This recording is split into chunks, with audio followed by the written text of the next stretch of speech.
So, it's been a while. Last review I did was the Star Destroyer. And as you can see, we're here today with a much smaller set, which isn't a bad thing. This set did get some hate, but let's look at why it got some hate and let's get into it.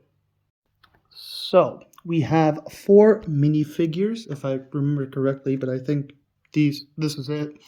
And then the tank itself. I don't think it came with anything else. If it did, but I forgot, do let me know. So the main reason people gave this thing slack is because this gun is too long, which I can understand, but I still think it looks pretty decent, if not good enough. But let's start with the minifigures. So we get two of these battle droids, which are a bit camouflaged, which I think is pretty neat. I don't think we've ever seen them before in another set, but if we did, I'm sorry, I've been out of the LEGO game for quite a bit.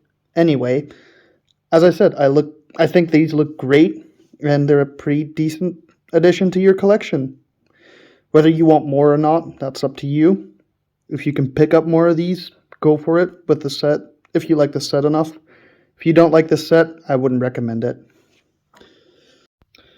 Then here we have Ahsoka Tano from the Clone Wars, obviously, as you can tell. So she looks pretty neat. She has front leg printing, no arm printing though. I like her torso. The headpiece is, I think, still the same. Gets a little bit worn out on the ears, unless that's supposed to be the case. Again, not too sure. This is what she looks like without her hair. This is the back printing and the second face. Again, not too bad, although you can't really see the back printing that well because her hair will be covering it. I don't think she's bad. She's probably come in a bunch of different sets, although I don't really care that much. I like her. And then the main reason why people bought this set, I think, from what I've seen on YouTube, is the 332nd Trooper. I think that's what they're called, which is basically a 501st Trooper, but with a different helmet. It's the same print, same head. Obviously, they're clones. They should be the same. This is what they look like from the back, and I do quite like this helmet. Hello, focus? Yeah, just another clone to add to your collection. Again, if you want to pick up more of these, I wouldn't be against it. I like the set, but it's up for you to decide. As I said before, the cannon is a bit too long, which isn't too accurate, but I can look past that. I don't think it looks too bad. I think it looks good. Good enough. This top part swivels, or moves around in a 360-degree fashion, which is great. The front cannon can move a bit more than 90 degrees, which is great. It has two antennas. This one is very fragile, and this is actually just a lever.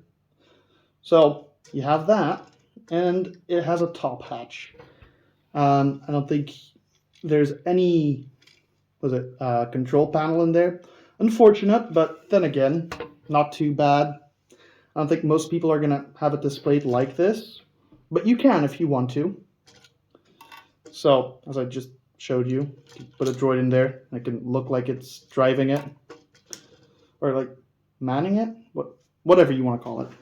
The tank has two of these side guns, which do move, but I don't think they're really designed to move, or that's the way it feels. But they do move. Good enough for me. Some play function. Talking about play functions, as you can tell, we have spring-loaded shooters, which I'm not the biggest fan of because I don't think they look good. Although on this set, it doesn't look bad. As you can tell, it's not really exposed. You can press it like this, but that's not really the point. These are there to shoot off the spring-loaded shooters, like that.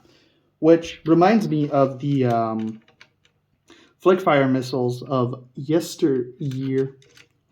The good old days, when a flick-fire missile was just exposed, it was whatever, but if you found a way to just hide it and then make it the way you just didn't have to do that, I think everyone enjoyed that. So we do have the Separatist logo over here, which I think is a sticker. I can't remember. I built this quite a while ago. The underside of the tank, we get some of these clear, I want to call it domes, but they're not really domes. You know what I mean? So it makes it look like the tank is floating, the AAT. This hatch opens as well. We have two control panels here. And yes, you can fit a droid in here as well. I don't know if it kind of closes, but doesn't really. Unless you like fold the droid up. I think it closes then. Does. So, has two of the same generic side panels in there. As I said before, I enjoy this set. You might not, but I think the figures that you get with it is quite good. If you can get it for like 40 or less, pretty good deal. That's what I've seen it for, but it's gone up in price because it's sold out.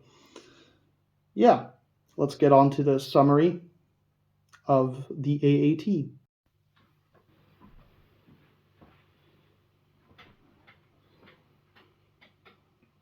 So, to sum it up, I think it's a pretty good set. If you want it, go for it. If you don't, don't. The minifigure selection is all right for me. The two droids, the 332nd Trooper and Ahsoka, works for me, might not for you.